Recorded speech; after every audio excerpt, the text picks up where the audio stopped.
And it's great to see such a fantastic turnout this evening, audience waiting so patiently. I think it's really testimony to your pulling power, Mr. Gopalakrishnan, as a management guru and speaker. So, I mean, they're here for you, not for me. So, I'm excited to delve into into the book. I'd like to start by asking you, why did you want to write a book? Because the title, Pivots for Career Success, seemed a bit misleading. So what was your intention for writing it? And, a little bit about the meaning behind the title as well. Well, thank you, Sonia. And am I audible to everybody? First of all, thank you very much to LSE Alumni Association. And I deeply apologize, I'm 10 minutes late.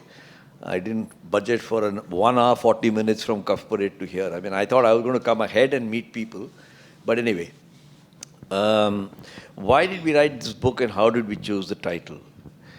Well, very briefly, I've had 3 careers. My first career was in Hindustan Unilever, 31 years. And my second career was in Tata, 17 years. And I knew the date I'm going to retire because my age was not an uncertainty. And I was determined because of my background and training that on the date I retire, I should have left the company house. I should be out of my company office. And what would I do in my retirement? And my father had told me, Homie knows my father, he's also worked in the same company. And my father had told me long ago, when he was alive, that if you want to catch a running train, then you must run with the train before you try to hop on. So try to figure out how you would like to spend your retirement. Don't make the mistake I made. Their days were different. You saved money till the last day, you couldn't buy a house, and then you were running around trying to find a house. And I had figured that I would like to be writing and sharing whatever I had learnt in my 50 years. And so I wrote my first book long before I retired. And I said, my God, no more. But I've now been through 19 books. 17 have been published, 2 are on the way. 1 is coming next month. And my first 7 books were written solo. And I found that I had overcome the mental blocks of writing a book. It takes a lot of effort. You get ghosts in your mind. And I said, if I can help other people to write a book and see that this is not as complex as it seems. So my next 10 books have been co-authored. And this particular book you're referring to, came because my brother, the co-author is my brother, coincidentally. And we were sitting down and chatting and saying, when we are gone, when you come to a certain age, you start discussing these sorts of things. Everything will go to Chandanwadi, whatever is in your head. And he had worked in ITC and I had worked in Levers and Tatas. So we sat down and said, let's write them up as stories.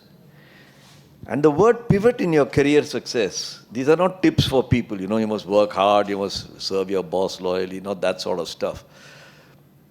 But there are behavioral traits that an executive needs, and nobody trains him in that, him or her in that. They teach you the technical stuff, IT and digitization, accounting, finance for non-finance managers, marketing. But in your career, there are 2 parts. One is, and even whether you worked in 1 company or 6 companies, it doesn't matter. You pivot at that stage. And the first part of your career, you're a striver. You want to get better at whatever you're doing. You want to get the recognition and the reward for that being better, the better accountant, better marketing person.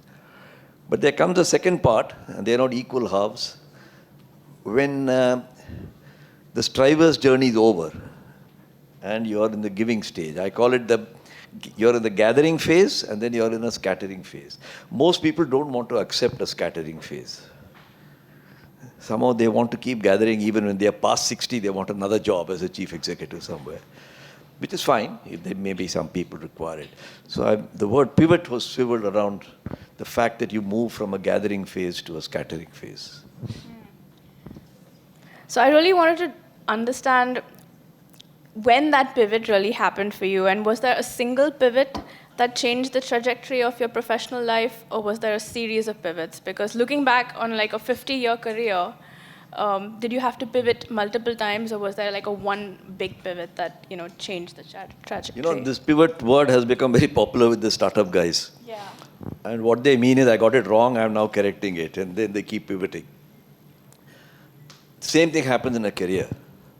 Nobody's got it right for one phase and then readjust to the next phase. So there are a number of pivots. But this is the major pivot.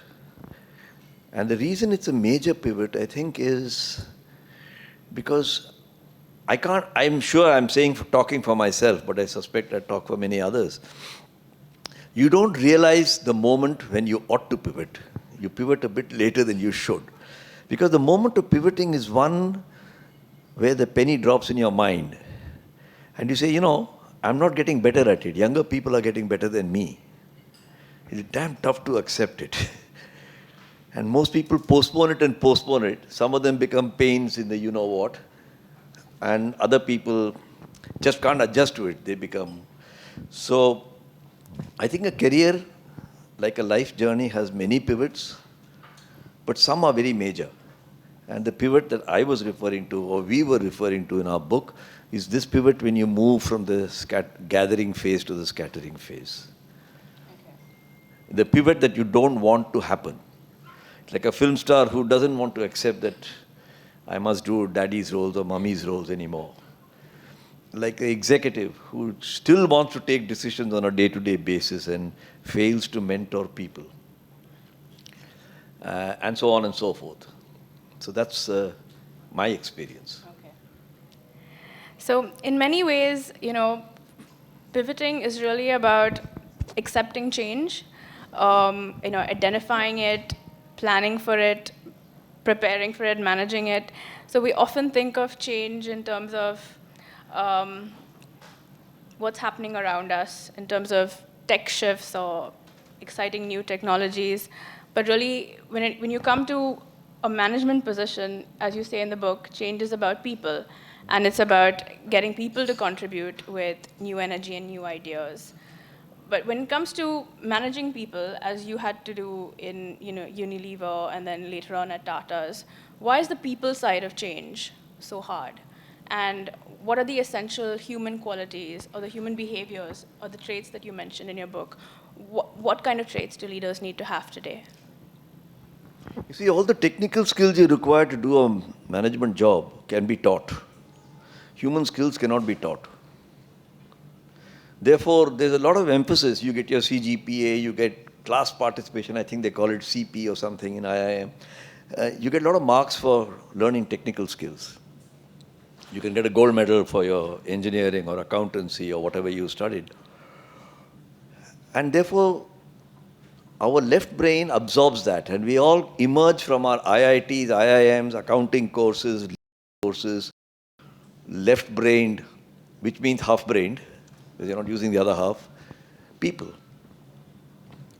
And I can now think back at the early days of my career when I was a very left-brained guy. My wife still thinks I'm left-brained, but I won't go into that now.